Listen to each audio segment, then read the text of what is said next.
Have you ever looked at someone and thought they were beneath you just because of how they looked? Emma never asked herself that question until the day Grace walked into her house.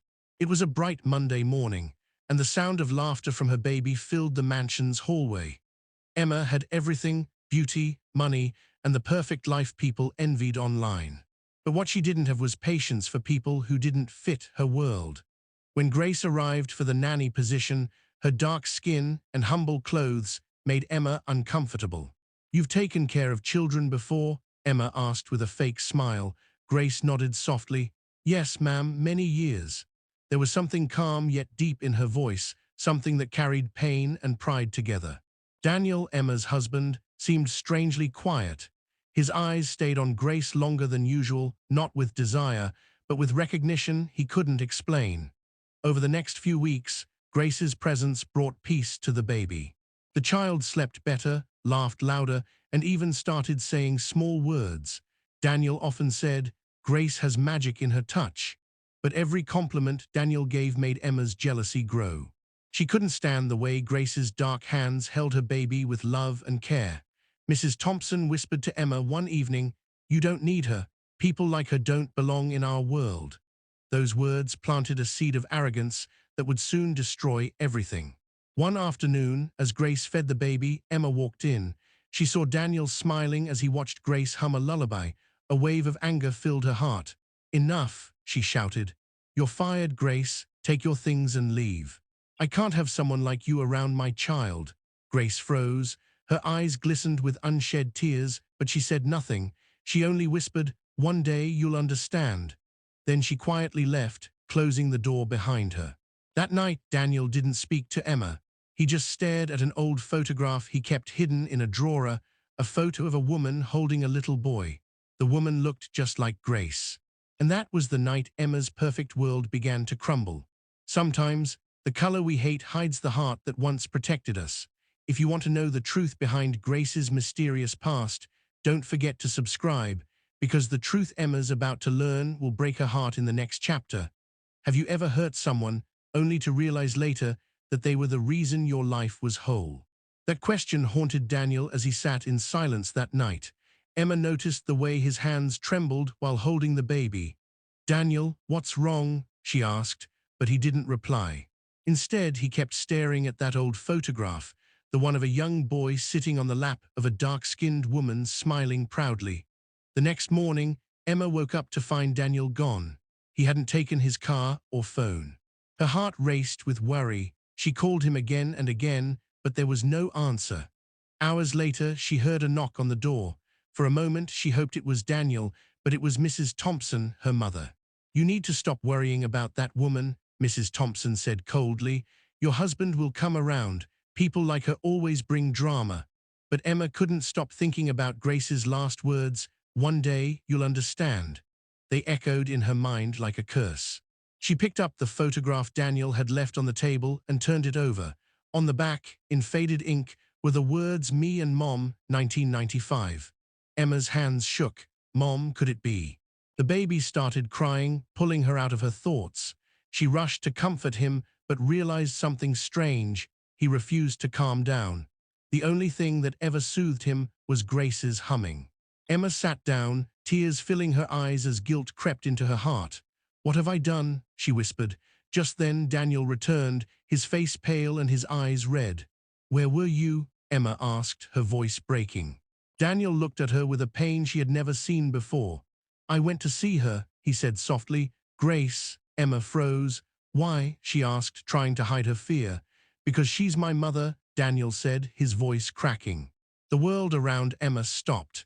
Her knees went weak, and the room began to spin. "That woman you fired, the woman you insulted for her skin," he continued, "was the one who raised me when my father died. She worked as a maid just to feed me, and you threw her out like she was nothing." Emma's eyes filled with tears. The shame burned deeper than anything she had ever felt. She couldn't speak. The silence between them was heavier than thunder. That night, Daniel packed his things and left with the baby. Emma sat alone, staring into the darkness, the sound of Grace's lullaby echoing in her mind. Sometimes, the hands we reject are the ones that built the love we live in.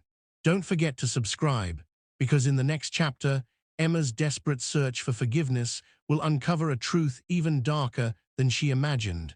Have you ever realized too late that one cruel moment can destroy everything you love?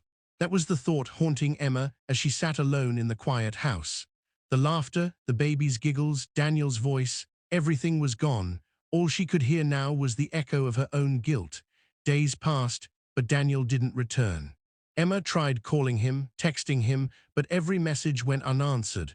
Her mother, Mrs. Thompson, insisted she move on. "You did the right thing," she said sharply. "You don't need people like that in your life."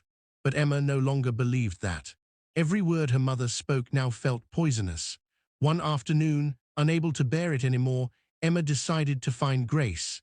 She drove for hours, searching every place Daniel might have gone. Finally, she stopped at a small neighborhood far away from her mansion, a place filled with laughter, music, and people who looked at her with wary eyes. She asked around, showing Grace's picture, until one old man pointed toward a small blue house at the end of the street. Emma's heart pounded as she walked up the steps. When the door opened, Grace stood there, older, tired, but with the same calm eyes. Daniel was inside, rocking the baby. The sight of them together made Emma's heart shatter. "Grace," Emma whispered, her voice shaking, "I'm so sorry, I didn't know." Grace looked at her, expressionless. "That's the thing about people like you," she said quietly. "You never try to know until it's too late." Emma broke down, crying. "Please let me make it right. I'll do anything." Grace sighed and turned to Daniel. "Forgiveness isn't a word," she said softly. "It's a journey, and it begins with truth." Daniel stood up and handed the baby to Grace. "If you want to make it right, Emma," he said coldly, "start by facing where that hate came from." His eyes glanced toward her mother's name saved on her phone. Emma froze. "You mean my mother?" Daniel nodded. "She's the one who planted that poison in your heart. Until you face her, you'll never change." Emma left the house in tears, knowing her next battle wouldn't be easy. The woman she feared the most was the one who taught her everything wrong. And now she had to confront her. That night, she stood outside her mother's mansion, staring at the lights in the windows. The same house that once made her feel proud now felt like a prison of lies. Sometimes, the hardest apology is not to the one we hurt, but to the one who made us who we are. If you want to see how Emma faces her mother, and whether Grace ever forgives her, subscribe now, because the final chapter will change everything. Have you ever looked in the mirror and realized the person you've become is the one you feared most? That's what Emma felt as she stood outside her mother's mansion, rain soaking her dress, memories crashing through her mind like thunder. Every word her mother ever said about people like Grace now burned like fire in her heart. She finally knocked. The door opened, and Mrs. Thompson appeared, as cold and proud as ever. "Emma, why are you here looking like this?" she asked. Emma's voice trembled. "Because I believed you. And it cost me my family." Inside, the silence was heavy. Emma took a deep breath.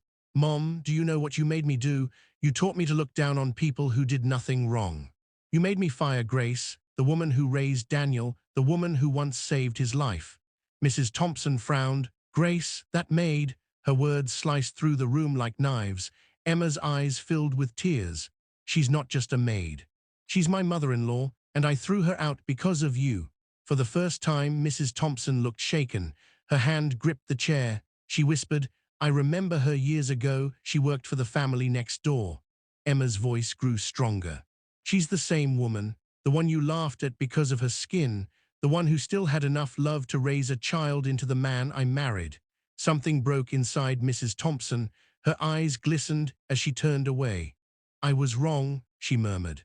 "But how do you undo a lifetime of hate?" Emma stepped forward. "You start by admitting it." That night, Emma drove back to Grace's small blue house with her mother beside her.